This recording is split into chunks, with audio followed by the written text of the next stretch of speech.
क्या हाल है? सब उम्मीद है सब ठीक होंगे। आज की ये कहानी बहुत ही खास और सबक आमूज होने वाली है। पूरी कहानी जरूर सुने। चलो तो शुरू करते हैं। मेरा नाम कदीर है।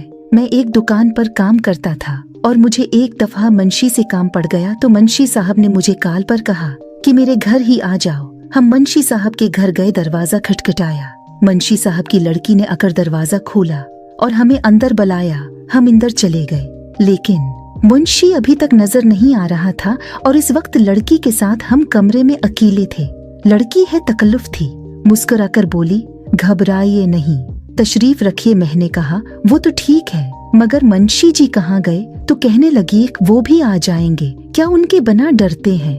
इसने शौकी से पूछा। मैंने कहा नहीं, तो हमें किस चीज का डर है? तो वो कहने लगी, बैठिए, फरमाइए क्या पाएंगे, शरबत या चाय? महीने का रुक जाएं, उन्हें तो आ लेने दें हमको। एक सोफे पर बैठते हुए कहा। फिर हमने इस लड़की से कहा कि अगर मुंशी साहब घर पर मौजूद नहीं हैं तो हमें बता दो, हम लोग चलेते हैं, हम बाद में ई जाएंगे। हालांकि हमने उसे बताया कि मुंशी साहब ने हमें कहा था कि मैं घर ही हूँ। तो लड़की ने कहा वो तो नहा रहे हैं, नहा लें तो मैं आपको उनसे मिलवा देती हूँ, तब तक मैं आपके लिए चाय पानी का बंदोबस्त करती हूँ। हम लोगों ने कहा नहीं, हमें चाय नहीं पीनी, हम घर से खाना खाकर चाय पी कर ये हैं। लेकिन उसने इसरार किया कि अब्बू नाराज हो जाएंगे, आपको चाहे तो पहना ही पड़ेगी मेरे साथ। मेरे दोस्त भी थे, एक का नाम काशिफ था और दूसरे का नाम अली हसन था। वो शुरू से ही लड़कियों में काफी ज्यादा इंटरेस्ट रखते था। अचानक उसकी नजर मुंशी साहब की दूसरी बेटी पर पड़ गई, जो कि बहुत ही खूबसूरत और जवान थी और उसकी रंगत भी काफी गोरी चट्टी थी। मैंने 2 मर्तबा उसे समझाया कि इस तरह की हरकत मत करो, लेकिन वो बाज नहीं आ रहा था और मुझे इधर डर लग रहा था।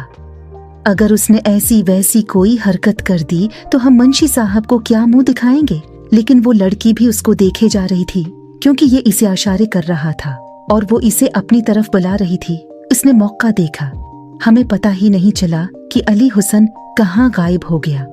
मुंशी साहब की बेटी चाय लेकर अगी और ऊपर से अली हसन भी आ गया। मैंने उससे चुपके से पूछा, तुम कहाँ चले गए थे?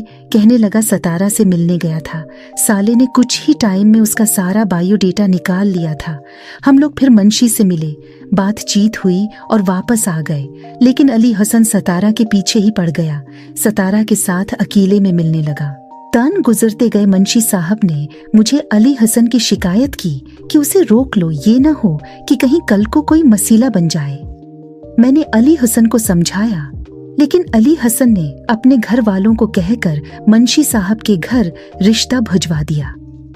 मुझे नहीं पता था कि ये दोनों ही एक दूसरे से बहुत ज्यादा प्यार करते हैं और इस तरह सितारा और अली हुसन की शादी हो गई। मैंने कहा तुम तो हमसे भी बड़े कमीने निकले, मुंशी साहब की बेटी को ही अपने घर ले आए। तो कहने लगा तुमको नहीं पता कि मैंने क्या चाल चली।